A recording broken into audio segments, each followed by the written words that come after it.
Bible کے ایک باب ماؤنٹ باب 4 اور آیت 1 میں لکھا ہے، پھر روح عیسیٰ کو صحرا میں لے گئی تاکہ ابلیس کی آزمائش میں پڑ جائے۔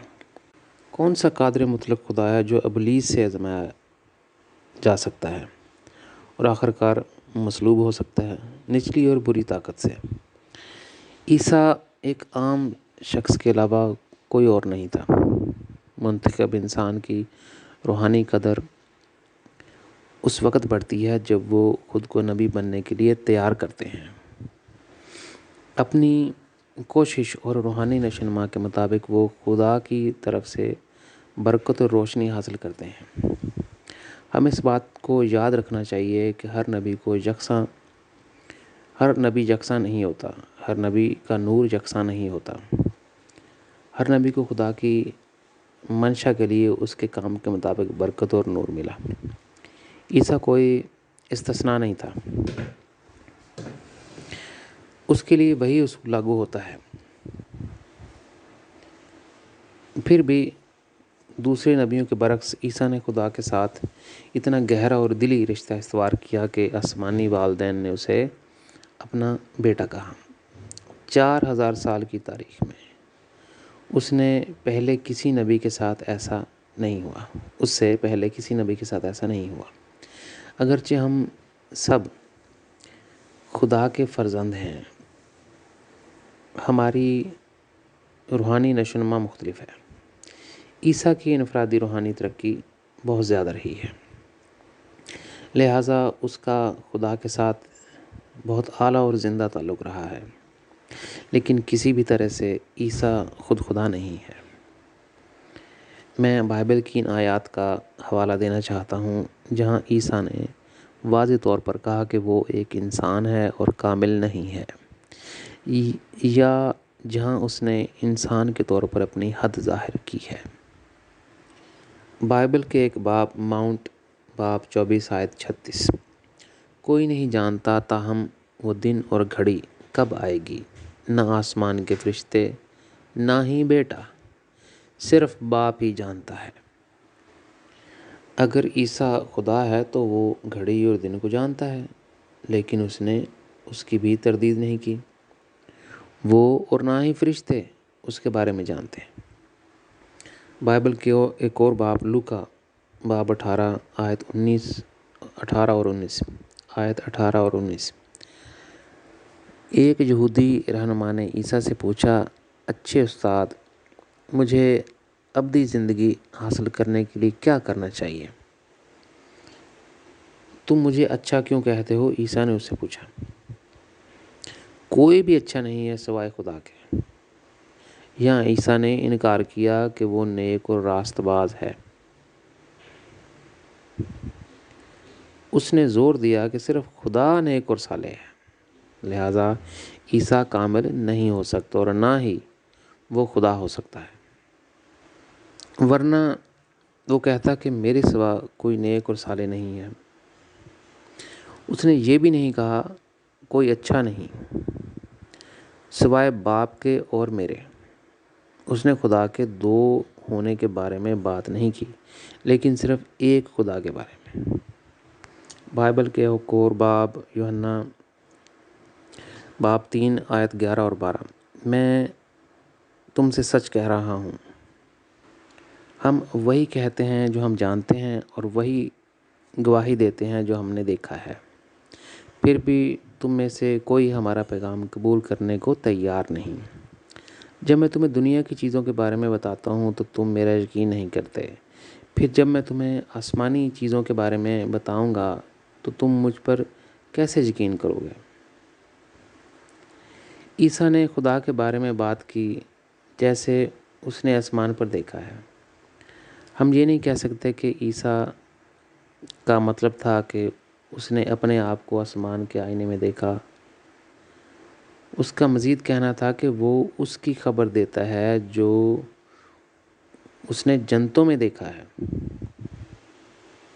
چنانچہ عیسیٰ اور دوسرے تمام انبیاء اپنے بارے میں نہیں بلکہ خدا کے بارے میں گواہی دینے آئے۔ نبی ہونے کا مطلب خدا کا پیغام پہنچانا ہے۔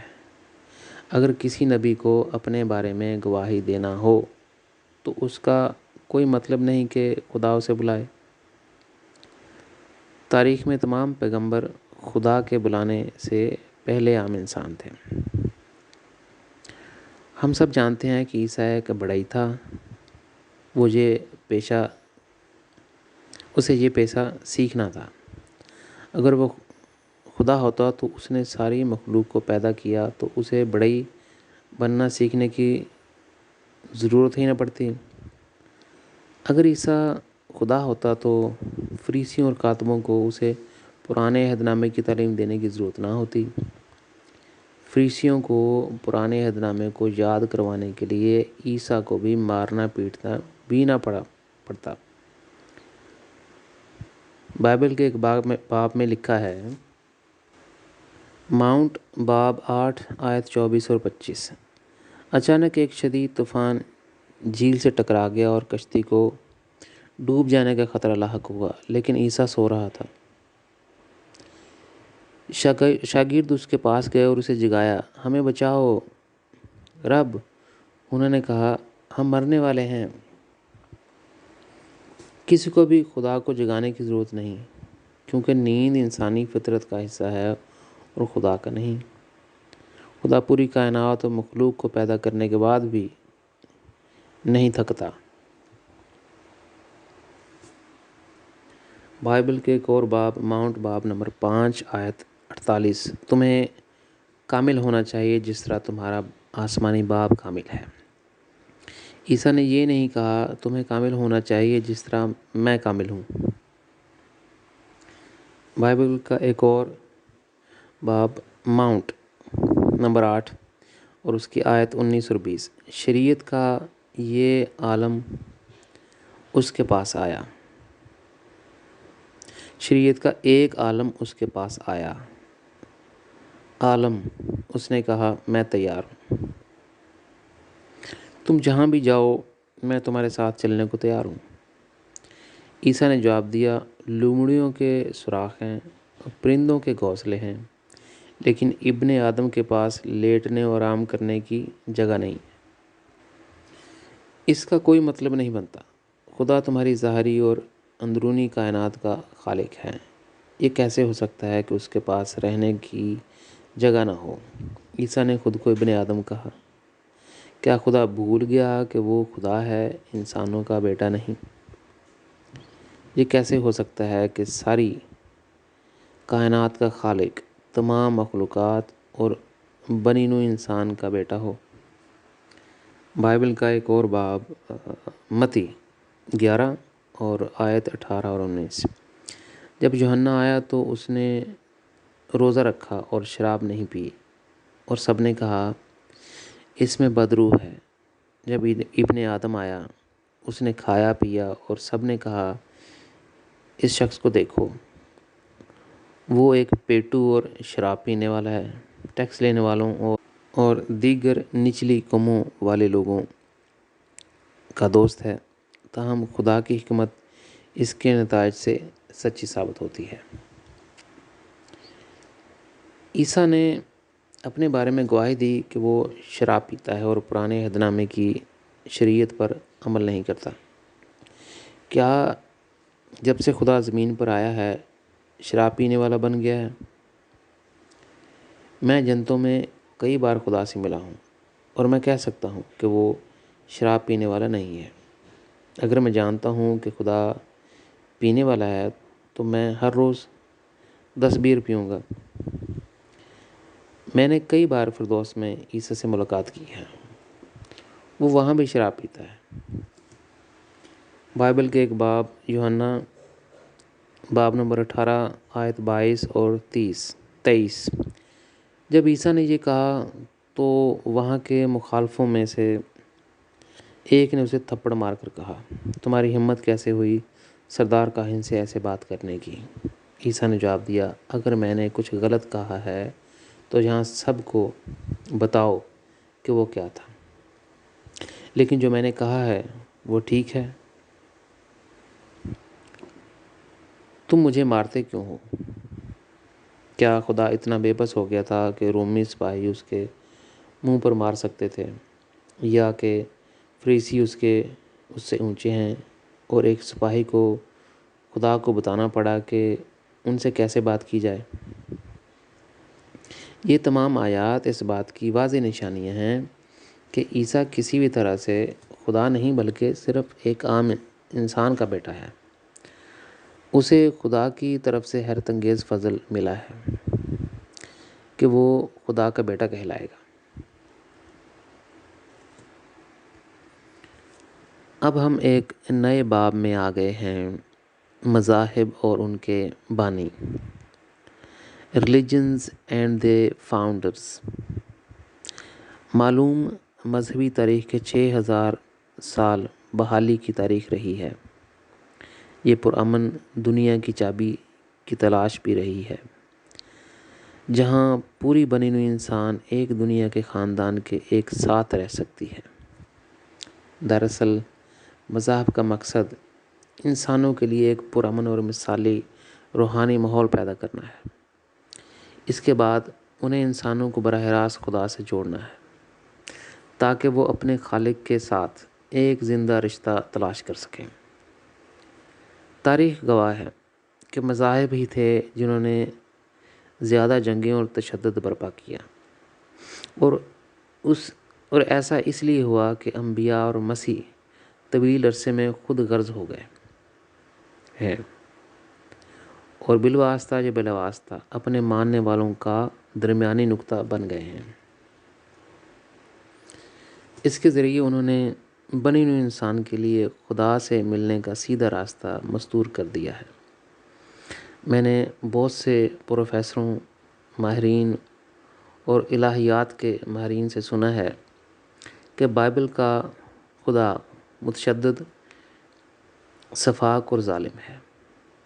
میں اسلام میں پیدا ہوا ہوں، اور سچ یہ ہے کہ اسلامی خدا عیسائی خدا سے کم ظالم اور متشدد نہیں ہے۔ اپنے خدا کی نوعیت کے بارے میں مختلف عقیدے کی کمیونٹیز کا تصور حقیقت کے ساتھ کچھ بھی مشترک نہیں ہے۔ جب ہم ہندو اور بدھ مت کی طرف رجوع کرتے ہیں تو ہمیں احساس ہوتا ہے کہ خدا کی ضرورت کو ختم کرنے کے لیے تمام کوششیں کی گئی ہیں۔ یہاں میں اہم کھلاڑیوں یہودیت، عیسائیت اور اسلام کے بارے میں بات کرنا چاہتا ہوں، کیونکہ وہ سب ابراہیم سے جڑے ہوئے ہیں۔ یہ بیان کرنے کے لیے الفاظ نہیں کہ یہ تینوں مذاہب ایک دوسرے کے ساتھ کس قدر خون ریزی میں ملوث رہے ہیں۔ ایک بار خدا نے موسیٰ سے کہا، میں نے تجھ سے انسانوں کو تسلی دینے اور انہیں زندگی کا پانی دینے کے لیے کہا، لیکن تم نے ان پر لعنت بھیجی۔ عیسیٰ نے ایسا ہی کیا جب اس نے بائبل کے ایک باب، میتھیو باب نمبر 24 آیت 2 میں کہا، ہاں، اس نے کہا، تم ان سب کو اچھی طرح دیکھ سکتے ہو، میں تمہیں یہ بتاتا ہوں، یہاں کا ایک بھی پتھر اپنی جگہ نہیں چھوڑے گا، ان میں سے ہر ایک کو نیچے پھینک دیا جائے گا۔ محمد بہتر نہیں تھا، اس نے اپنے خیالات سے قرآن کو آلودہ کیا اور مسلمانوں کو بتایا کہ وہ مقدس جنگ کے ذریعے دنیا پر حکومت کریں گے۔ یہاں سوال یہ پیدا ہوتا ہے کہ کیا مسلمان واقعی اس خدا کی نمائندگی کرتے ہیں جس نے اس خوبصورت زمین کو بنانے میں لاکھوں کروڑوں سال لگائے؟ کیا خدا واقعی اس زمین پر تشدد اور تباہی دیکھنا چاہتا ہے؟ یا ہمیں اس نتیجے پر پہنچنا ہے کہ انبیاء کے ذریعے کہے گئے ہر لفظ خدا کی طرف سے نہیں آتے تھے؟ محمد کے بعد ایک زمانہ تھا جہاں تصوف نے اپنی خاصیت دیکھی ہے۔ اسے عوامی طور پر مذہبی نظریات پر مکالمہ کرنے اور بغداد میں بحث و مباحثہ کرنے کی اجازت تھی، یہاں تک کہ اس وقت کے بادشاہ بھی اس بات پر متفق تھے کہ قرآن ایک انسان نے لکھا ہے، محمد اس حقیقت کو جانتا تھا کہ تمام الفاظ خدا کی طرف سے نہیں ہیں۔ اس نے اپنی کتاب کو مقدس اور کامل کیوں کہا اور اسلام میں اصلاح کے لیے مزید انبیاء کے لیے کوئی جگہ کیوں نہیں چھوڑی؟ محمد نے مکمل طور پر رائے کا حق اور اس آزادی اور امید کو چھین لیا کہ ایک نیا نبی اسلام میں بنی نوع انسان کی خاطر تبدیلیاں لا سکتا ہے۔ اس نے درخت کو جڑوں سے اکھاڑ پھینکا جب اس نے اعلان کیا کہ اس کے بعد کوئی نبی نہیں آ سکتا۔ اس کا مطلب ہے محمد سے پہلے خدا نے سردار فرشتہ جبرائیل کے ذریعے بات کی ہے اور محمد کے بعد خدا اب نہیں بولتا ہے۔ کیا انسان واقعی اس پر یقین کر سکتا ہے؟ ایک نبی کی حیثیت سے میں خود جانتا ہوں کہ اگر میں اپنے اسلامی ملک سے نہ بھاگتا تو میں ایک مہلک انجام دیکھتا۔ عیسیٰ نے اپنے آپ کو درمیانی نقطہ کے طور پر اس طرح پیش کیا کہ صرف وہ ہی زندگی اور سچائی کا راستہ ہے، راستے کے طور پر رہ گیا ہے اور کوئی بھی براہ راست خدا سے نہیں مل سکتا مگر اس کے ذریعے۔ دوسرے الفاظ میں صرف مسیحی ہی عیسیٰ کے ذریعے خدا سے مل سکتے ہیں۔ عیسائیت میں یہ بڑی عجیب اور بڑی جہالت ہے کہ ایک بھی نبی ایسا نہیں آیا جس نے خدا سے رابطہ کیا ہو۔ ایک ہی وقت میں 99.9% عیسائی صرف اپنے عقیدے کے لیے جیتے ہیں۔ کسی مسیحی کا خدا کے ساتھ زندہ تعلق نہیں ہے۔ تاریخ نے ثابت کیا کہ حق تعالیٰ نے جب بھی کوئی نیا نبی بلایا ہے اس نے پہلے کے مذہب کو درست کیا ہے اور کچھ نیا دیا ہے۔ عہد نامہ قدیم کے دوران نئے نبی کے آنے کا راستہ ہمیشہ آزاد تھا۔ آج ایک نئے نبی کا راستہ عیسائیت اور اسلام دونوں میں مستور ہے۔ عیسیٰ اور محمد نے وہ امید چھین لی ہے جو ایک نیا نبی بنی نوع انسان کو خدا کی نئی وحی پہنچا سکتا ہے۔ ذہن میں رکھیں کہ اس میں سے زیادہ تر انکشافات انسانیت کے لیے صرف نئے ہیں کیونکہ عیسیٰ اور محمد نے اپنی زندگی کے دوران انہیں انسانیت کے ساتھ بانٹنے سے انکار کر دیا تھا۔ اس کا مطلب ہے کہ ان دونوں انبیاء اور ان کے مذاہب کے ساتھ کچھ غلط ہو گیا ہے۔ 2000 سال ابراہیم سے موسیٰ سے لے کر عیسیٰ تک یہ امید رہی کہ مسیح آئے گا اور زمین پر خدا کی بادشاہت بنائے گا۔ میں یہاں یہ بتانا چاہتا ہوں کہ خدا کی بادشاہت کیسی دکھتی ہے۔ جب میں چھوٹا لڑکا تھا خدا نے مجھے بتایا کہ جب میں اس کے لیے ایک خوبصورت محل بناؤں گا تو وہ بنی نوع انسان کے ساتھ رہے گا۔ سب سے پہلے میں نے اسے لفظی طور پر فرانسس آف اسیسی کی طرح لیا۔ اس نے رویا میں دیکھا کہ اس نے ایک گرجا گھر کو اپنے ہاتھوں سے گرنے سے روکا۔ اسیسی کے فرانسس نے سمجھا کہ اسے ایک نیا چرچ بنانا ہے اور اس نے ایسا کیا، لیکن اس آسمانی وحی کا مفہوم یہ تھا کہ وہ نئے مسیحا کے طور پر عیسائیت کی اصلاح کرے۔ عیسیٰ کے لیے اس کی اندھی محبت نے اسے خدا اور جنتوں کی آواز سننے سے روک دیا۔ خدا کا شکر ہے کہ میں تصوف میں پیدا ہوا جہاں دل اور دماغ خدا سے جڑے ہوئے ہیں۔ میرے آباء و اجداد نے محمد کے اس قول کی بڑی قیمت ادا کی تھی کہ ان کے بعد کوئی نبی نہیں آ سکتا۔ بہت سے صوفی جو نبی بن سکتے تھے قتل کر دیے گئے یا ان کا منہ بند کرنے پر مجبور کر دیا گیا۔ اگر میں عام مسلمانوں کی طرح محمد کی محبت میں اندھا ہوتا تو میں یہ مان ہی لیتا کہ مجھے سلمان کی طرح خدا کا محل بنانا ہے۔ لہٰذا میں خدا کے لیے اپنی زبردست محبت میں یہ جاننا چاہتا تھا کہ مجھے اس کے لیے کس قسم کا محل بنانا چاہیے۔ میرا دل اور میری روح محمد اور اس کے مذہب کے لیے جنونی محبت میں نہیں پھنسا ہوا ہے، بلکہ خدا سے گہرا تعلق ہے۔ خدا اور جنتوں کے لیے مجھ پر یہ ظاہر کرنا بہت آسان تھا کہ محل سے مراد میرا دل ہے۔ لہٰذا جب ہم خدا کی بادشاہت کے بارے میں بات کرتے ہیں تو ہم انسانی دل کی بات کرتے ہیں۔ ہماری روحانی نشوونما کے لیے انسانی جسم میں دل سب سے ضروری آلہ ہے، کیونکہ یہ جذبات سے جڑا ہوا ہے۔ جب ہمارا دل ایک سمت میں حرکت کرتا ہے تو ہمارا پورا جسم ایک ہی سمت میں حرکت کرتا ہے۔ دل کا موازنہ گاڑی کے اسٹیئرنگ وہیل سے کیا جا سکتا ہے۔ جیسے ہی اسٹیئرنگ وہیل حرکت کرتا ہے، کار اس سمت کی پیروی کرتی ہے۔ جب خدا اندھیرے سے باہر آیا تو اس کی دماغی طاقت مضبوط نہیں تھی جو تاریک ابدیت کے خول کو توڑنے کے لیے کافی ہو۔ کسی کے ساتھ رہنے کی تڑپ کے ساتھ اس کے جذبات نے روشنی پیدا کی ہے۔ بائبل میں لکھا ہے کہ خدا نے روشنی پیدا کرنے کے بعد کہا، یہ اچھا ہے۔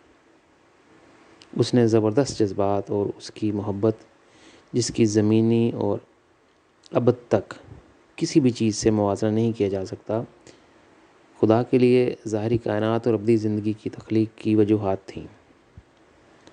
اس کا مطلب ہے ظاہری کائنات جسے ہم دیکھ سکتے ہیں اور ابدی روحانی زندگی محبت کی وجہ سے پیدا ہوئی ہے۔ زمین پر خدا کی بادشاہت کا مطلب اس سے بڑھ کر کچھ نہیں کہ بنی نوع انسان خدا کی طرح بن جائے، جس نے اپنی توانائی اور محبت کا آخری اونس محبت کی خاطر تخلیق میں لگا دیا۔ محبت کی خاطر جینے کا مطلب ہے دینا اور دینا، اور جو کچھ دیا اسے بھول جانا، اور کبھی کسی چیز کی واپسی کی امید نہ رکھنا۔ یہ خدا کی فطرت میں سے ایک ہے۔ جب سے میں نے خدا کو پہچانا ہے، میں نے اس کا کئی بار تجربہ کیا ہے۔ محبت تھی مگر لینے والا کوئی نہیں تھا۔ وہ اپنی زبردست محبت بانٹنا چاہتا تھا، اس لیے اس نے ہمیں پیدا کیا۔ خدا اندھیرے میں اکیلا تھا اور روشنی میں آیا۔ وہ نہ صرف روشنی کا علمبردار ہے بلکہ محبت کا علمبردار بھی ہے۔ وہ ہمیں یہ پیار دینا چاہتا تھا۔ یہ اس کا لطف اور محبت کی تکمیل ہے۔ آپ دیکھیں گے کہ جب ہم خدا کی اس فطرت کے وارث ہوتے ہیں تو ہر چیز کتنی خوبصورت ہو جاتی ہے۔ خدا مجھے مثالی دنیا، اس کی بادشاہت جو مستقبل میں رونما ہونے والی ہے، دکھا دیا۔ وہاں کوئی بھی ایسا نہیں ہے جو دوسروں سے کچھ چھیننا چاہتا ہے۔ ہر کوئی سب کچھ دینا چاہتا ہے، اپنی محبت بانٹنا چاہتا ہے اور اپنی صلاحیتوں کو دوسروں کی خاطر استعمال کرنا چاہتا ہے۔ ہر وہ چیز جو ایک شخص چاہتا ہے خدا کی بادشاہت میں دوسروں کو خوش کرنا ہے۔ لالچ، خود غرضی اب باقی نہیں رہی تھی۔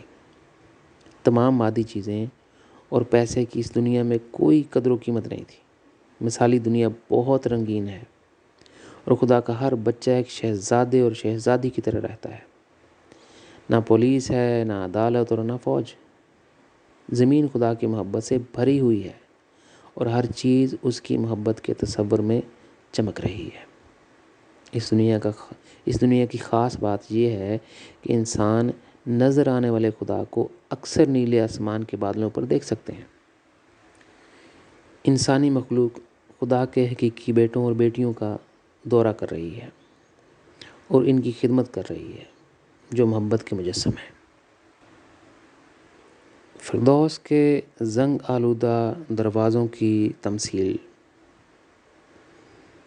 The Parable of Rusted Doors to Paradise۔ ایک بار مہاتما بدھ نے کہا، جب میں فردوس میں گیا تو دروازے بند اور زنگ آلودہ تھے۔ مجھے ان کو کھولنے میں اتنی طاقت لگی کہ میں فردوس میں داخل ہو سکوں۔ مہاتما بدھ نے عیسیٰ کی طرح علامتوں میں بات کی ہے۔ یہ کیسی فردوس ہے جس کے دروازے زنگ آلودہ ہیں۔ کوئی یہ تصور نہیں کر سکتا کہ اندر کچھ اچھا ہوگا۔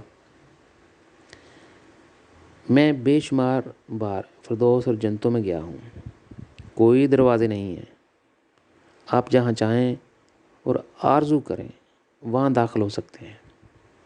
بدھا کا مطلب تھا کہ اس کے دل کو زنگ لگ گیا ہے، اسے روحانی طور پر ترقی کرنے میں اتنا وقت لگا کہ وہ فردوس میں داخل ہو سکے۔ بدھ مت مانتے ہیں کہ بدھا نے جنت کا دروازہ کھولا۔ عیسائیوں کا خیال ہے کہ ان کا لارڈ عیسیٰ انہیں فردوس میں لے جائے گا اور باقی تمام مذاہب کے ماننے والے جہنم میں جائیں گے۔ دوسرے لفظوں میں عیسیٰ کے ذریعے وہ فردوس میں داخل ہونے کے لیے ایک پوری جگہ پائیں گے۔ میری آنکھوں نے خدا کو کئی بار دیکھا ہے اور میں خدا کے بہت قریب آیا ہوں اور اس سے پہلے محبت حاصل کی ہے۔ مجھے عیسائیوں سے یہ کہتے ہوئے بہت افسوس ہو رہا ہے کہ فردوس کسی بھی خود غرض شخص کو نہیں لے گی جو صرف اپنی نجات کی تلاش میں ہو۔ سنگ بنیاد فردوس میں داخلے کی شرائط فرشتوں نے رکھی تھیں۔ فردوس ان لوگوں کے لیے بنائی گئی ہے جو محبت کی خاطر جیتے ہیں، جو بغیر کسی توقع کے دوسروں کو خوش کرنے کے لیے اپنی جان قربان کر دیتے ہیں، جو دوسروں کو خوشی دینے کے لیے خود کو بھول جاتے ہیں اور جو مرتے ہیں کہ دوسرے جی سکیں۔ فردوس ان لوگوں کے لیے بنائی گئی ہے جو خدا کی تنہائی، خالی پن اور ٹوٹے ہوئے دل کو آزاد کرنا چاہتے ہیں اور یہ نہیں چاہتے کہ خدا کو توبہ کرنی پڑے کہ اس نے بنی نوع انسان کو پیدا کیا۔ میں نے کوئی خود غرض، لالچی، مغرور یا کوئی بادشاہ، سیاستدان یا آمر نہیں دیکھا جو اپنے مقاصد کے لیے زندہ نہ رہا ہو۔ یہ سب انسانی زندگی میں صرف درد اور تکلیف ہی لے کر آئے۔ خدا سے محبت کرنا فردوس کی کنجی ہے، لیکن خدا سے محبت کرنا کافی نہیں ہے۔ آپ کو اس محبت کو بنی نوع انسان تک بڑھانا ہوگا اور اس کی نجات کے لیے سب کچھ کرنے کے لیے تیار رہنا ہوگا۔ اگر آج ہم اپنے بنی نوع انسان ساتھیوں کو دیکھیں تو ہمیں اپنے آپ کو تسلیم کرنا پڑے گا کہ سب سے بڑا چیلنج ان سے ایک عظیم مقصد کے لیے محبت کرنا ہے، جیسے کہ وہ ہیں۔ خدا سے محبت کرنا آسان ہے کیونکہ وہ پوشیدہ ہے اور جنتوں میں کسی جگہ رہتا ہے۔ اگر خدا نظر آتا اور ہمیں مارنے کے لیے چھری کا استعمال کرتا تو ہمارے لیے اس سے اسی طرح محبت کرنا ایک چیلنج ہوتا جس طرح ہمارے لیے اپنے بنی نوع انسان ساتھیوں سے محبت کرنا ہے۔ میں خدا کے بارے میں بائبل کے خوبصورت الفاظ کے ساتھ اس باب کو ختم کرنا چاہتا ہوں۔ اس میں لکھا ہے، کتاب ماؤنٹ باب 25 آیت 31 تا 46۔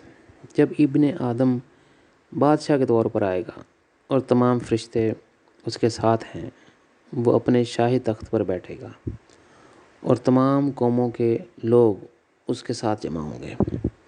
پھر وہ ان کو دو گروہوں میں تقسیم کرے گا، جس طرح چرواہا بھیڑوں کو بکریوں سے الگ کرتا ہے۔ وہ نیک لوگوں کو اپنے دائیں طرف، دوسروں کو بائیں طرف رکھے گا۔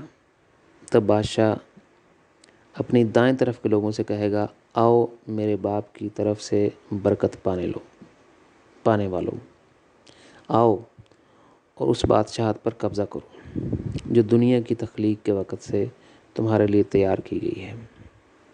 میں بھوکا تھا اور تم نے مجھے کھلایا، پیاسا اور تم نے مجھے پلایا، میں اجنبی تھا اور تم نے مجھے اپنے گھروں میں برہنہ استقبال کیا اور تم نے مجھے کپڑے پہنائے، میں بیمار تھا اور تم نے مجھے دیکھ بھال کی، جیل میں اور تم نے میری عیادت کی۔ تب راست باز اسے جواب دیں گے، اے خداوند، کیا ہم نے کبھی تجھے بھوکا دیکھ کر کھانا کھلایا یا پیاسا دیکھا اور پلایا؟ ہم نے کب تجھے اجنبی دیکھا اور اپنے گھروں میں تیرا استقبال کیا، یا تجھے برہنہ کو کپڑے پہنائے؟ ہم نے تجھے کب بیمار یا جیل میں دیکھا اور تیری عیادت کی؟ بادشاہ جواب دے گا، میں تم سے کہتا ہوں، جب کبھی تم نے میرے خاندان کے ان سب سے کم اہم ارکان میں سے کسی کے لیے یہ کیا، تم نے میرے لیے کیا۔ تب وہ اپنے بائیں طرف والوں سے کہے گا، مجھ سے دور ہو جاؤ تم جو خدا کی لعنت میں ہو، ابدی آگ کی طرف جو ابلیس اور اس کے فرشتوں کے لیے تیار کی گئی تھی۔ میں بھوکا تھا لیکن تم نے مجھے نہیں کھلایا، پیاسا تھا لیکن تم نے مجھے پانی نہیں پلایا، میں اجنبی تھا لیکن تم نے اپنے گھروں میں میرا استقبال نہیں کیا، برہنہ ہو کر تم نے مجھے لباس نہیں پہنایا، میں بیمار اور جیل میں تھا لیکن تم میرا خیال نہیں رکھتے۔ تب وہ اسے جواب دیں گے، اے خداوند، کیا ہم نے کبھی تجھے بھوکا یا پیاسا یا اجنبی یا ننگا یا بیمار یا قید میں دیکھا اور تمہاری مدد نہیں کی؟ بادشاہ جواب دے گا، میں تم سے کہتا ہوں، جب بھی تم نے ان سب سے اہم لوگوں میں سے کسی کی مدد کرنے سے انکار کیا، تم نے میری مدد کرنے سے انکار کیا۔ پھر یہ ابدی سزا کے لیے بھیجے جائیں گے لیکن راست باز ہمیشہ کی زندگی میں جائیں گے۔ عیسیٰ نے خدا کی فطرت کے بارے میں بات کی، اس نے یہاں بھی علامتی زبان میں بات کی۔ عیسیٰ کی علامتوں نے میرا بہت وقت خرچ کیا ہے، میں خدا کے بارے میں مزید انکشافات کرنا چاہتا ہوں اور اپنی پوری زندگی بائبل میں عیسیٰ کی علامتوں کو سمجھنے میں نہیں گزارنا چاہتا۔ اب ہم ایک نئے باب میں آ گئے ہیں، 21ویں صدی، ایک دنیا خدا کے ساتھ یا کوئی دنیا نہیں۔ 21st century, one world with God or no world۔ میرے اس دنیا کے بھائی اور بہنوں، خدا کی بادشاہت کا احساس عیسیٰ کے وقت ہونا چاہیے تھا۔ 6000 سال پہلے آدم کو خدا نے مثالی دنیا کی تعمیر کے لیے مسیحا کہا تھا۔ آدم نے خدا کی منشا کی پیروی نہیں کی اور خدا کی کارسازی ناکامی پر ختم ہوئی۔ قابیل نے حابیل کو مار ڈالا اور برے پہلو نے انسانی تاریخ کو اپنی لپیٹ میں لے لیا، جو خون ریزی اور تباہی سے بھری پڑی ہے۔ ایک مثالی خاندان بنانے کی بجائے آدم نے ایک بدکار اور زوال پذیر خاندان قائم کیا، جو خاندان سے معاشرے سے قومی اور عالمی سطح تک پھیل گیا۔ یقیناً یہ ہر انسان کی ذمہ داری ہے کہ وہ اچھی طرح زندگی گزارے اور اس دنیا کو مثبت انداز میں بدلے۔ خدا اور جنتوں کے لیے نبی کی تلاش ہمیشہ ایک مشکل امر رہا ہے۔ ابراہیم بہت وفادار تھا اور خدا کی دنیا کے لیے ایمان کی بنیاد رکھ سکتا تھا۔ بدقسمتی سے ابراہیم نے ایسی غلطی کی کہ وہ قابیل کی جد و جہد کو ختم نہ کر سکا، اور خدا اور جنتوں کے لیے مثالی دنیا کا قیام ناممکن تھا۔ ابراہیم کی 2 بیویاں تھیں۔ سارہ کے نسب سے عیسیٰ حابیل کی قسم کے شخص کے طور پہ پیدا ہوا، اور ہاجرہ کے نسب سے محمد قابیل کی قسم کے شخص کے طور پہ پیدا ہوا۔ ابراہیم کے بعد بہت سے نبیوں نے مسیح کے وقت کے بارے میں پیشین گوئی کی اور بنی اسرائیل کو خدا کی بادشاہت کے لیے تیار کیا ہے۔ ساتھ ہی انہوں نے اس تاریک وقت میں تباہی کے بارے میں وارننگ بھی دی ہے جو آنے والی ہے اگر منتخب قوم مسیحا کو قبول نہیں کرتی ہے۔ بدقسمتی سے بنی اسرائیل نے خدا کی نافرمانی کی، غلط فیصلہ کیا اور عیسیٰ کو مصلوب کیا۔ خدا اور جنتوں نے بھی عیسیٰ کو اس کے لیے ذمہ دار ٹھہرایا، کیونکہ اس نے خدا کی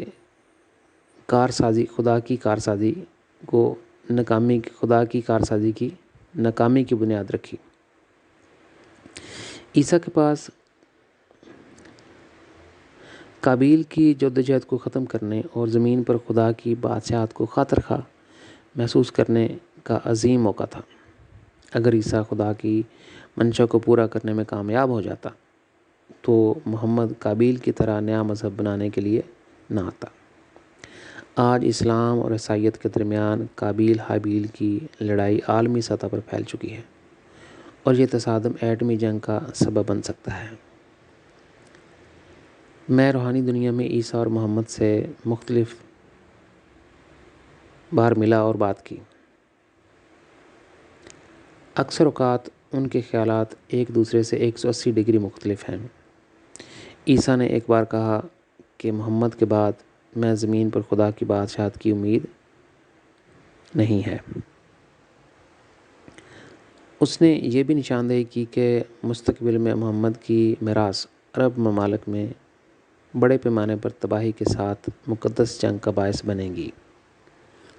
بڑے پیمانے پر ہونے والی ہجرت کے ذریعے نہ صرف عام لوگ بلکہ یورپ اور جرمنی میں اسلامی دہشت گرد بھی پہنچیں گے۔ پھر یورپ میں مقدس جنگیں ہوں گی اور تباہی ہوگی اور عیسائیت نہ صرف یورپ بلکہ امریکہ میں بھی مٹ جائے گی۔ عیسیٰ کے نزدیک اسلام آزادی اور جمہوریت کا دشمن ہے۔ عیسیٰ نے مجھ سے کہا، خدا نے تمہیں اپنی منتخب قوم جرمنی میں بھیجا، لیکن محمد تمہیں اسلامی انتہا پسندوں اور دہشت گردوں کے ذریعے قتل کرنے کی پوری کوشش کرے گا، جس سے خدا کی کارسازی جاری نہ رہ سکے۔ بدقسمتی سے یہ بالکل سچ ہے اور مجھے پہلے ہی 4 قتل کی کوششوں کا سامنا کرنا پڑا۔ عیسیٰ بہت ناخوش ہے کہ اس کی اپنی عیسائی دنیا مجھے ابلیس کا شکار کہتی ہے۔ اسے میری مدد کے لیے عیسائیوں کے ساتھ کام کرنے کے لیے کوئی بنیاد نہیں ملتی۔ اگرچہ محمد نے واضح طور پر خدا کی شناخت قائم کی ہے، لیکن وہ قابیل فطرت کا حامل ہے اور وہ تشدد کا پیغمبر ہے۔ عیسیٰ اس کا نمونہ نہیں بلکہ موسیٰ ہے۔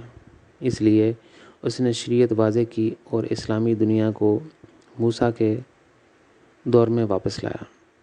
یورپ میں بہت سے مسلمان ہیں اور آپ ہر جگہ یہ آوازیں سن سکتے ہیں کہ یورپ کا مستقبل اسلام کا ہوگا اور اسلام دنیا پر راج کرے گا۔ اسلام کے لیے شریعت یورپی معاشرے کا حل پیش کرتی ہے، جس میں آزادی یا جمہوریت جیسے حقوق کی نہ تو کوئی جگہ ہے اور نہ ہی کوئی حق ہے۔ وجہ واضح ہے، جب تک آزادی اور جمہوریت موجود ہے، اسلام اپنا مقصد پورا نہیں کر سکتا۔ وہ وقت آئے گا جب یورپ اور امریکہ میں مسلمان اکثریت میں ہوں گے یا وہ مغربی معاشرے پر قبضہ کرنے کے لیے مقدس جنگ، خانہ جنگی اور تشدد کا استعمال کریں گے۔ معاملات کو مزید خراب کرنے کے لیے بدقسمتی سے مسلمانوں میں شرح پیدائش بہت زیادہ ہے۔ یورپی ممالک کو زندہ رہنے کے لیے بچوں کی پیدائش کی شرح 2.2% کی ضرورت ہے، جو اس وقت صرف 1.1% سے کم ہے۔ اس میں کوئی تعجب کی بات نہیں کہ مغربی معاشرہ اس کم شرح پیدائش کے ساتھ اپنی ہی قبر کھودتا ہے، کیونکہ یورپی معاشرے کے لیے مادی دولت اور پیشہ ورانہ کامیابی بچوں کے ساتھ خاندان شروع کرنے سے زیادہ اہم ہے۔ مسلمانوں کو اتنا کچھ کرنے کی ضرورت نہیں، کیونکہ ان کی شرح پیدائش کے مطابق وہ قدرتی طور پر یورپی ممالک پر قبضہ کر لیں گے۔ یہاں تک کہ ایک جرمن پارٹی کے کچھ ترک سیاستدانوں نے کہا، ہمارے آباء و اجداد تشدد کے ذریعے یورپی معاشرے پر قبضہ کرنے میں ناکام رہے، جو وہ حاصل نہیں کر سکے۔ اب مسلمان ایک ہوشیار حکمت عملی کے ذریعے اسے سنبھال لیں گے اور ہماری زرخیز خواتین اس کامیابی میں بہت بڑا کردار ادا کریں گی۔ اسلامی خواتین اتنے زیادہ بچوں کو جنم دیں گی کہ مسلمانوں کا یورپی معاشرہ پر قبضہ کرنا ایک فطری عمل ہوگا۔ محمد فرشتہ جبرائیل کے اس وعدے پر قائم ہے جو اس کا مذہب اس دنیا پر حکومت کرے گا۔ محمد کی نظر میں عیسیٰ وہ شخص ہے جو سب سے زیادہ ناکام ہوا۔ خدا کی منشا کی پیروی نہیں کی، وہ ظاہر نہیں کیا جو خدا اور جنتوں نے اسے دکھایا، اور نہ صرف خدا کی شناخت بلکہ اس کے اپنے پیروکاروں کو بھی الجھا دیا۔ اس نے کہا، کوئی تعجب نہیں کہ اس کے تمام شاگرد اس کی مصلوبیت کے وقت اسے چھوڑ گئے تھے۔ محمد کو یہ سمجھ نہیں آ رہی تھی کہ خدا نے عیسائیت کو دنیا بھر میں مذہب بننے کی نعمت کیوں دی ہے۔ محمد ابراہیل کے اس وعدے پر قائم ہے کہ اس کا مذہب دنیا پر حکومت کرے گا۔ اس کا خیال ہے کہ مسیحا اسلام سے ظاہر ہوگا اور اس کے آنے سے پہلے اسلام کو یورپ، امریکہ اور پوری دنیا پر حکومت کرنی ہوگی، یہاں تک کہ اگر یہ مقدس جنگ کے ذریعے ہی کیوں نہ ہو۔ محمد اس بات کو قبول نہیں کرتا ہے کہ مسیح کبھی بھی عیسائیت سے ظاہر ہوگا۔ شروع میں محمد میرے ساتھ بہت دوستانہ تھا، کیونکہ اس کا خیال تھا کہ میں اسلام میں رہ کر اسلام کی خدمت کروں گا۔ جب سے وہ جانتا ہے کہ میں ایک عالمی خاندان کی بات کر رہا ہوں، یہ اعلان کر رہا ہوں کہ تمام مذاہب فرشتوں سے الہام ہوئے ہیں، نہ کہ خدا کی طرف سے، اور یہ کہ تمام مذاہب کا وقت ختم ہو گیا ہے، اس نے مجھے پیچھے دھکیل دیا ہے اور مجھے اسلام کا دشمن دیکھا ہے۔ اسی طرح عیسیٰ نے قبول نہیں کیا کہ خدا نے مجھے مسیحا اور اپنے دل کے طور پر بلایا ہے۔ عیسیٰ کو امید تھی کہ مسیحا عیسائیت سے آئے گا، لیکن وہ غیر جانبدار ہے۔ نوٹ: میں بنی نوع انسان کو بتانا چاہتا ہوں کہ مسیحا اسلام میں آیا، محمد نے اسے منتخب کیا تھا۔ میں اس کا نام نہیں بتانا چاہتا، تاہم وہ محمد سے چمٹا رہا اور یقین رکھتا تھا کہ اسلام ہی اس دنیا کا حل ہے۔ اس نے خدا کی آواز نہ سنی تو خدا نے اسے چھوڑ دیا۔ اس نے خدا کی آواز نہ سنی تو خدا نے اسے چھوڑ دیا، اور فرشتوں نے اس کے ساتھ مل کر ایک نیا مذہب بنانے کا کام شروع کیا۔ بعد میں عیسیٰ نے عیسائیت سے ایک مسیحی کا انتخاب کیا اور اس کے ساتھ کام کیا، تاہم آخر میں اس مسیحا نے اپنے آپ کو مرکزی نقطہ پر رکھا اور اعلان کیا کہ خدا پوشیدہ ہے۔ اس نے یہاں تک کہہ دیا کہ خدا جو ایک آزاد بنیاد پر موجود تھا، اب اس کے اور اس کی بیوی کے اندر بسا ہوا ہے۔ خدا نے کہا، اسلامی مسیحا نے مجھے محمد سے چمٹ کر کمزور کر دیا، اور مسیحی مسیح نے میری ضرورت کو ختم کرنا چاہا اور مجھے ایک غیر ظاہری خدا کی طرف کر دیا۔ میں مناسب وقت پر ان کے ناموں کا ذکر کروں گا۔ خدا نے عیسیٰ اور محمد کو بہت سی تنبیہات دی ہیں کہ انہیں میرے ساتھ متحد ہونا پڑے گا، لیکن دونوں نے میری مدد کرنے سے انکار کر دیا۔ نتیجتاً دونوں کو فردوس سے نکال دیا گیا۔ انہیں اپنی غلطیوں کو درست کرنے کے لیے عیسائیوں اور اسلامی جہانوں میں کام کرنا ہوگا۔ جو انہوں نے زمین پر کی ہیں۔ سردار فرشتہ جبرائیل نے اس بات کا اہتمام کیا کہ عیسیٰ اور محمد خدا کے حکم کی پیروی کریں اور وہ اپنی غلط تعلیمات کو درست کرنے کے لیے اپنے جہانوں میں جائیں جو وہ خدا کے نام پر لائے تھے۔ عیسیٰ نے کسی نہ کسی طرح میری حیثیت کو قبول کر لیا ہے، اور یہ کہ میں خدا کے دل کے بہت قریب ہوں، لیکن محمد نے مجھے قتل کرنے کے لیے اپنے مذہب کو پرتشدد طریقے سے آزمایا ہے۔ اس رویے نے فرشتوں کو محمد پر ناراض کیا۔ اب انہوں نے اسے مجبور کیا کہ وہ اپنی تعلیم کی غلطیوں کو درست کرنے کے لیے اسلامی جہانوں سے بھی نیچے جائے۔ اس وقت جب میں اپنی کتاب لکھ رہا تھا جس کا نام ہے خدا ایک دکھائی دینے والا خدا ہے جو انسانیت پہ ایک مرئی خدا کے طور پہ ظاہر ہونا چاہتا ہے، دونوں عیسیٰ اور محمد اپنی غلطیوں کا اعتراف نہیں کرنا چاہتے تھے، اور انہوں نے خدا کے نام پر کیا غلط کیا تھا۔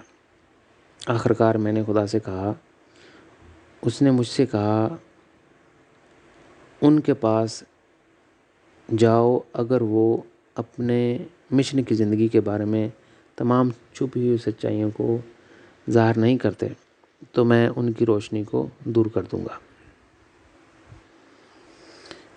اس کے باوجود وہ اپنے رویے پر ڈٹے رہے اور اس پر بات نہیں کرنا چاہتے تھے، تو جنتوں نے اپنی روشنی چھین لی۔ آخرکار عیسیٰ نے توبہ کی اور مجھے اپنی گواہی دی۔ بعد میں محمد نے بھی جنتوں کی مرضی کے سامنے جھک کر اپنے مشن کی زندگی کا سب کچھ ظاہر کیا۔ اسلامی جہانوں میں ارواح مجھ سے بہت زیادہ چمٹی ہوئی ہیں، اور وہ خدا کے بارے میں نئی تعلیم پر یقین نہیں کرنا چاہتے، یہاں تک کہ محمد بھی بہت کوشش کرتا ہے۔ اسی طرح مسیحی جہانوں کی ارواح خدا کے بارے میں نئی تعلیم کو نہیں سننا چاہتی، کیونکہ عیسیٰ نے اپنے آپ کو زمین پر اپنے درمیانے مقام تک رکھا۔ میری کتاب سچے لمحات خدا کے ساتھ میں آپ مزید معلومات حاصل کر سکتے ہیں کہ روحانی دنیا میں مسیحی جہانوں میں عیسیٰ کے ساتھ کیا سلوک کیا جاتا ہے۔ 2000 سال بعد ایک بار پھر خدا کی نئی دنیا ہمارے ہاتھ میں ہے۔ میں زمین پر خدا کی بادشاہت قائم کرنے آیا ہوں، کیونکہ خدا نے مجھے ایسا کرنے کو کہا اور اس نے مجھے اپنا دل کہا ہے۔ میں نے ایشیا میں اپنا ملک چھوڑا، خدا کی آواز کی پیروی کی اور اس کے وعدے پر یقین کیا کہ جرمنی اس کی منتخب کردہ قوم ہے۔ پچھلے 40 سالوں میں میں نے بہت سے سیمینار دیے ہیں اور بہت سے ممبران کو تعلیم دی ہے۔ بدقسمتی سے ایک ایک کر کے مجھے چھوڑ گئے، کیونکہ وہ چاہتے تھے کہ میں ان کو شفا دوں یا عجائبات کا مظاہرہ کروں۔ بہت سے لوگوں نے مجھ سے کہا، عیسیٰ نے بہت سارے معجزے دکھائے، اور اگر آپ کو خدا کی طرف سے بھیجا گیا ہے تو آپ کو بھی معجزے دکھانا چاہیے۔ میرے پیارے آسمانی باپ نے مجھ سے معجزات کرنے یا انسانوں کو شفا دینے کے لیے کہا ہے۔ خدا چاہتا ہے کہ پہلے وہ آسمانی سچائی سے تعلیم یافتہ ہوں۔ محمد اس قدر انتشار پسند ہو چکا ہے کہ اگر اسلام واحد عالمی مذہب نہیں بنتا تو وہ یورپ اور امریکہ میں مقدس جنگیں اور ناخوشگوار حالات پیدا کرنے کے لیے ہر ممکن کوشش کرے گا۔ اسے اس بات کی پرواہ نہیں کہ ایٹمی جنگ دنیا کی زیادہ تر آبادی کو ختم کر دے گی۔ اگر طویل عرصے تک عیسیٰ بہت صبر آزما فطرت کا مالک تھا اور وہ عدم تشدد پر یقین رکھتا تھا، بدقسمتی سے ہمارے دور میں اس نے اپنا ارادہ بدل لیا ہے اور اسلامی دنیا میں پرتشدد طریقے سے جمہوریت متعارف کرانے کے لیے تیار ہے۔ ذاتی طور پر میں سمجھتا ہوں کہ یہ ایک درست فیصلہ ہے، کیونکہ محمد نے کوئی دوسرا راستہ نہیں چھوڑا۔ اگر میں عیسیٰ کے مقام پر ہوتا تو میں بھی یہی فیصلہ کرتا، کیونکہ آزادی صرف ان لوگوں کے لیے ہے جو آزادی کے دشمن نہیں ہیں، اور جمہوریت صرف ان کے لیے ہے جو اس کے دشمن نہیں ہیں۔ آزادی اور جمہوریت میں رہنے کے لیے ہمیں اسلام پسند انتہا پسندوں اور دہشت گردوں کے لیے الٹیمیٹم مقرر کرنا چاہیے۔ اگر وہ ہمارے سماجی ڈھانچے کو مسترد کرتے رہتے ہیں اور ہماری جمہوریت کے اقتدار جیسے کہ آزادی اظہار، انسانی حقوق، خواتین کے مساوی حقوق اور دیگر تمام آئینی طور پر ضمانت شدہ اقدار کو مسترد کرتے رہتے ہیں، لیکن اپنی شریعت لانے پر اصرار کرتے ہیں، تو ہمیں ان کے ساتھ زبردستی کرنا چاہیے، وطن واپس جانے کے لیے 1 وے ٹکٹ کے ساتھ۔ وہاں وہ شریعت کو مرکز بنا کر اپنی فردوس بنا سکتے ہیں۔ اگر میرے پاس طاقت ہو اور یورپی ممالک میں کہنے کو کچھ ہو تو میں چند قدم مزید آگے جاؤں گا۔ میں یورپی ریاستوں کو اسلامی مذاہب اور اقدار کے اثر سے الگ کروں گا۔ کسی بھی حالت میں اسلام کو اس کی اقدار کے ساتھ ہماری یورپی اقدار میں دخل اندازی کی اجازت نہیں ہونی چاہیے۔ میری نظر میں اسلام کینسر کی طرح ہے جو یورپ، امریکہ اور جہاں کہیں بھی جمہوریت موجود ہے بڑھ چکا ہے۔ ہم سب جانتے ہیں کہ اگر کینسر جسم کے ایک حصے میں شروع ہو جائے اور ہم اسے نہ روکیں تو یہ پورے جسم میں پھیل جائے گا۔ ایک مشکل آپریشن کی ضرورت ہے، لیکن ہمیں بغیر کسی سمجھوتے کے خود کو اسلام اور ان مسلمانوں سے آزاد کرنے کے لیے سخت ہونا پڑے گا جو ہماری جمہوریت پر یقین نہیں رکھتے۔ تاہم ہمیں ان مسلمانوں کی مدد کرنی ہے جو یورپی طرز زندگی اور جمہوریت کے اقدار سے لطف اندوز ہونا چاہتے ہیں۔ ہمیں ان کی آنکھیں کھولنی ہیں کہ اگر یورپ میں بنیادی اسلام پروان چڑھے تو وہ اپنی آزادی بھی کھو دیں گے۔ جیسا کہ ہم جانتے ہیں پرندہ ایک پر سے نہیں اڑ سکتا۔ اسلام کے آغاز سے محمد نے دوسرے لوگوں پر غلبہ حاصل کیا ہے اور ان کے حقوق اور آزادی کو محدود کیا ہے۔ خاص طور پر اس نے خواتین کو مردوں کے برابر حقوق نہیں دیے ہیں۔ اسلام میں تمام خواتین کو بہت زیادہ تکلیفیں پہنچی ہیں، یہاں تک کہ محمد کی بیوی عائشہ جس نے خود کو روحانی دنیا میں اس سے الگ کر لیا، مجھ سے کہا اگر میں تمہارے زمانے میں رہتی تو میں عورتوں کے مساوی حقوق کے لیے کھڑے ہونے کے لیے محمد کی تعلیم سے بغاوت کر دیتی۔ اگر ہم اسلامی دنیا میں خواتین کو ان تنگ اسلامی قوانین سے آزاد کرانے کے لیے انقلاب برپا کرنے کا انتظام کرتے ہیں تو اسلام اپنے تشدد غالب فطرت کھو دے گا۔ تب ہم ایک نیا مستقبل بنا سکتے ہیں۔ میں اس کتاب کو درج ذیل آخری جملوں کے ساتھ ختم کرنا چاہتا ہوں۔ کئی بار میں نے مسلمانوں، عیسائیوں کی طرف سے الزام لگایا جاتا ہے کہ میں صرف ان کے انبیاء کی غلطیوں کو دیکھتا ہوں اور اپنے آپ کو اس طرح بلند کرتا ہوں کہ گویا میں زمین پر واحد کامل شخص ہوں۔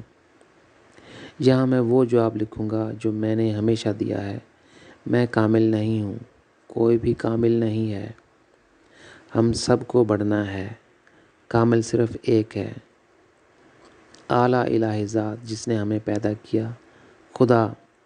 میں ایماندار ہوں، میں نے اپنی مشن کی زندگی میں خدا کی منشا کے لیے بہت سی غلطیاں کی ہیں۔ اس سے کوئی فرق نہیں پڑتا کہ کوئی جان بوجھ کر، لاشعوری طور پر، براہ راست یا بالواسطہ غلطی کرتا ہے۔ انسان کی عظمت اس وقت پہچانی جاتی ہے جو اپنی غلطیوں کا احساس کرتا ہے، توبہ کرتا ہے اور ان سے سیکھتا ہے۔ بدقسمتی سے میں اسلام اور عیسائیت کے درمیان ایک مخمصے میں ہوں۔ میں نے سچائی کا اعلان کیا جیسا کہ میرے پیارے خدا نے مجھ سے کہا۔ اپنی اور اپنے خاندان کی جان کو خطرے میں ڈال کر میں نے اپنے روحانی مشاہدات اور تجربات کے ذریعے جو کچھ میں جانتا ہوں اور جو کچھ میں نے خدا سے سنا ہے اس کو ظاہر کیا اور اس کا اشتراک کیا۔ جہاں خدا ہے وہاں ایک مستقبل ہے۔ مستقبل ان کا ہے جو خدا کی آواز سنتے ہیں۔ خدا آزادی کا پہلا سبب اور حقیقی ذریعہ محبت، امن، آزادی اور روحانی خوشی ہے۔ آئیے ہم نئی مثالی دنیا قائم کریں جہاں خدا موجود ہے۔ آئیے اپنے بچوں کے لیے خدا کے ساتھ زندہ تعلق رکھنے کی بنیاد بنائیں۔